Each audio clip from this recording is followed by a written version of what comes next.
14 अगस्त तारीख इतिहास में कई महत्वपूर्ण और ध्यान खींचने वाले घटनाक्रमों से जुड़ी है। भारत से जुड़ी मुख्य घटनाएं। एक, विभाजन विभीषिका स्मृति दिवस।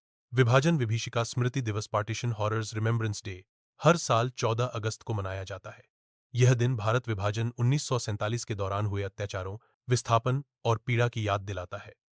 यह राष्ट्रीय स्मरण दिवस प्रधानमंत्री नरेंद्र मोदी द्वारा 2021 में घोषित किया गया था। महाराष्ट्र सरकार ने भी इसी दिन को मान्यता देते हुए इसे विद्यालयों में शैक्षणिक सत्र से पहले विशेष कार्यक्रमों के माध्यम से मनाने का फैसला किया है। इसी संदर्भ में भारतीय जनता पार्टी की हर घर तिरंगा मुहिम के तहत 14 अगस्त को शांतिपूर्ण पदयात्रा और प्रदर्शन आयोजित किए गए ताकि विभाजन की विभीषिका को याद दिलाया जा सके। 2.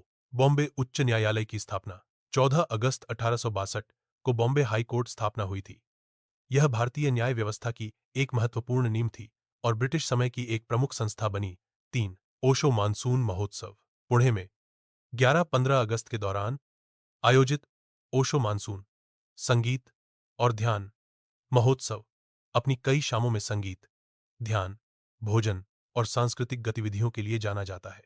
14 अगस्त इस महोत्सव के बीच में आता है और ध्यान संगीत का संयोजन होता है। विश्व से जुड़ी मुख्य घटनाएं। पाकिस्तान की स्वतंत्रता दिवस। 14 अगस्त 1947 को पाकिस्तान ने ब्रिटिश शासन से स्वतंत्रता प्राप्त की। यह ऐतिहासिक दिन पाकिस्तान में राष्ट्रीय स्तर पर मनाया जाता है, जैसे परेड, भाषण, राष्ट्रगान। 2. जापान का आत्मसमर्पण वीजे डे। 14 अगस्त 1945 को द्वितीय विश्व युद्ध में जापान द्वारा बंदूकों का आत्मसमर्पण घोषित किया गया, जिसे VJ day, victory over Japan day कहा जाता है। इस दिन से युद्ध समाप्ति की दिशा में दुनिया ने एक बड़ा कदम बढ़ाया। 3. अन्य उल्लेखनीय घटनाएं। 1935 में अमेरिकी राष्ट्रपति फ्रैंकलिन डी रूजवेल्ट ने सोशल सिक्योरिटी एक्ट पर हस्ताक्षर किया, जिसने वृद्धावस्था और बेरोजगारी बीमा जैसी सामाजिक सुरक्षा व्यवस्था की नींव रखी। 2010 में पहले युवा ओलंपिक खेल यूथ ओलंपिक्स की शुरुआत सिंगापुर में इसी दिन हुई थी। कोलोन कैथेड्रल जर्मनी का पुनर्निर्माण कार्य 132 वर्षों बाद इसी दिन 1880 पूरा हुआ था।